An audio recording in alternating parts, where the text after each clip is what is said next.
Baik, bismillahirrahmanirrahim. Assalamualaikum warahmatullahi wabarakatuh.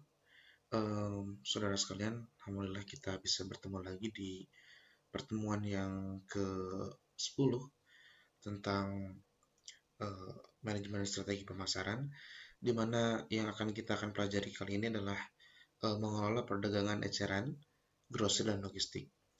Materi ini diambil dari bab 16 bukunya Philip Kotler and Kevin Landkeller, edisi 13 jilid 2.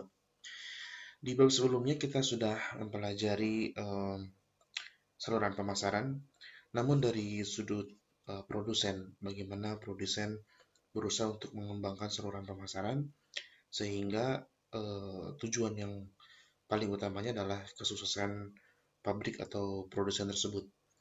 Nah, pada bab ini kita akan membahas tentang bagaimana perdagangan eceran seperti grosir, kemudian toko-toko eceran, dan juga organisasi logistik juga punya peranan penting dalam sebuah bisnis.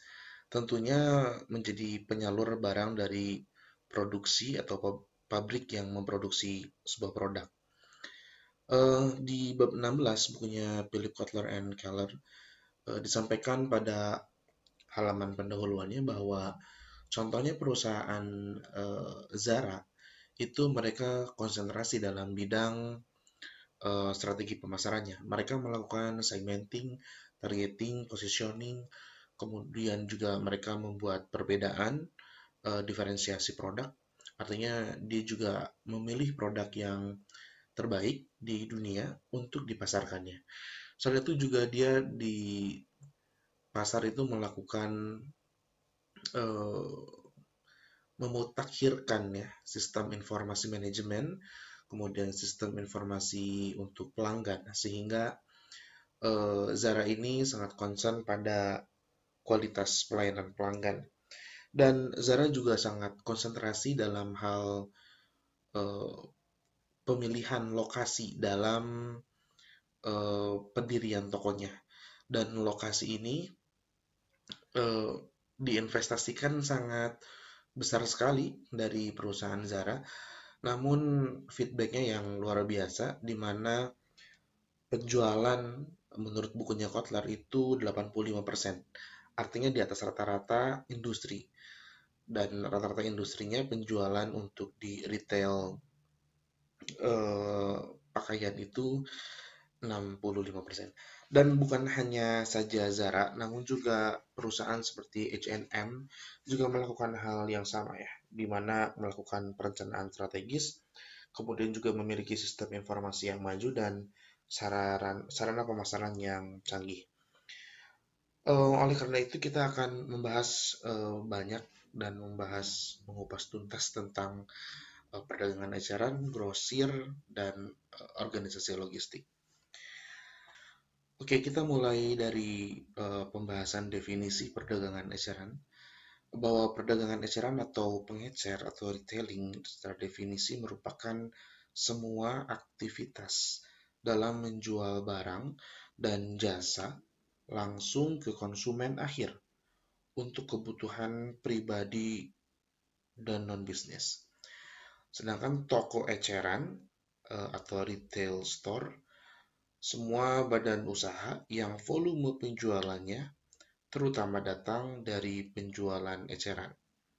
Dalam prakteknya, toko eceran atau pedagang eceran ini pada umumnya itu seringkali di pinggir jalan begitu atau di tempat tinggal konsumen dengan membuat sebuah toko.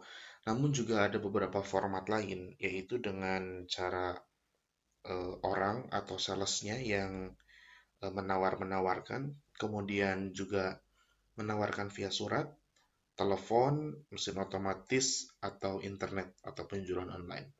Dan itu tidak dipermasalahkan karena itu merupakan salah satu strategi dari pedagang eceran atau juga bisa kombinasi dari hal-hal tersebut. Oke, berikutnya adalah jenis-jenis pengecer.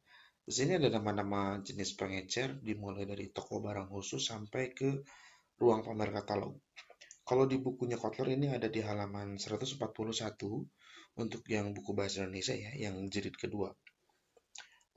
Sekarang ini kita sebagai konsumen bisa membeli barang dan jasa itu di pedagang eceran, di grosir juga di organisasi pengecer.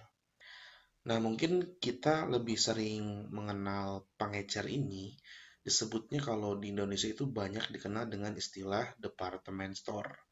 Nah, department store ini seperti halnya produk. Produk itu ada daur hidup produk dan department store juga ada daur hidup department store. Daur hidup department store itu kedewasaan atau maturity-nya itu ketika usianya sudah 80 tahun. Sedangkan untuk toko pengecer atau gudang eceran itu baru bisa maturity setelah dalam kurun waktu 10 tahun. Jadi sangat sulit sekali untuk dapat mempertahankan kinerja pemasaran atau kinerja perusahaan dalam hal pengelolaan toko eceran ini. Namun toko eceran ini yang sering kali kita temui di mana produknya itu adalah kebutuhan sehari-hari, maka dengan kurun waktu yang begitu lama, ketika manajemen mengelola dengan baik, maka sebuah hal yang sangat mungkin untuk bisa dipertahankan, bahkan dikembangkan. Oke, berikutnya adalah tingkat layanan retail. Seperti halnya bisnis pada umumnya, bahwa pengusaha toko pengecer juga perlu mempertimbangkan untuk pengembangan usaha. Tentunya pengembangan usaha bagi pedagang retail ini atau pedagang eceran ini adalah memperbesar toko atau menambahkan toko ya. Untuk strategi awal dalam pembuatan toko itu biasanya dimulai dengan strategi penetrasi pasar, di mana secara gambaran umum toko dibuat, kemudian produk dipenuhi, opening dan dibuka dengan harga-harga murah, diberikan strategi potongan harga atau diskon, juga paket-paket tertentu yang ditujukan kepada masyarakat sekitar atau orang-orang yang berpotensi beli di toko itu dengan melihat berapa banyak orang yang melewati toko tersebut, gitu ya. Lama-kelamaan nantinya toko tersebut akan menambah layanannya, seperti menambah produknya, menambah luas tokonya, kemudian juga menambah pelayannya. Sehingga dengan meningkatnya pelayan ini juga akan beriringan dengan peningkatan harga pada produk-produk yang ada di toko tersebut. Nah, dari situlah pengusaha toko retail atau pedagang eceran bisa membuka toko berikutnya. Artinya laba yang didapatkan dari penjualan dan penjualan yang didapatkan dari peningkatan eh, biaya atau peningkatan produk tadi itu diinvestasikan untuk pembuatan toko. Nah, toko yang kedua di awal melakukan hal yang sama, mempersiapkan tempat, kemudian barang-barangnya, opening, dan melakukan strategi yang diulangi, yang sama dengan pembukaan toko yang pertama. Jadi dimulai dari harga yang murah, tapi layanan yang sedikit atau terbatas, gitu ya. Nah, dan begitu pun sampai akhirnya nanti dibuka toko atau cabang ketiga, keempat, dan seterusnya. Nah, untuk tingkatan layanan ini, eh, peningkatan layanan yang tadi saya sampaikan itu terdiri dari empat, empat tingkat layanan ya.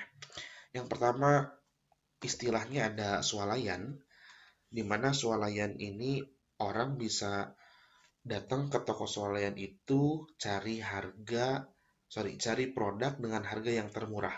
Bahkan tidak jarang swalayan ini juga diskonnya besar-besaran. Kemudian ada juga yang tingkat layanannya yang kedua disebut memilih sendiri ya. Dalam bukunya Kortron memang istilahnya memilih sendiri. Ini memilih sendiri itu artinya pelanggan mencari barang apa yang pelanggan itu inginkan ya secara sendiri, secara mandiri begitu. Walaupun mereka dapat meminta bantuan, namun sedikit waiternya atau uh, wiraniaganya, artinya terbatas. Nah, yang ketiga itu adalah layanan terbatas. Pengecer ini dapat memiliki lebih banyak barang dan jasa belanja seperti kredit. Jadi layanannya ditambahkan dengan kartu kredit dan tawaran pengembalian barang, bundling produk. Jadi beli dua produk dapat produk apa, atau transaksi 50.000 kemudian punya kesempatan belanja produk lain yang tadinya 10.000 jadi 5.000 rupiah, jadi diskon 50% gitu. Pelanggan membutuhkan lebih banyak informasi dan bantuan.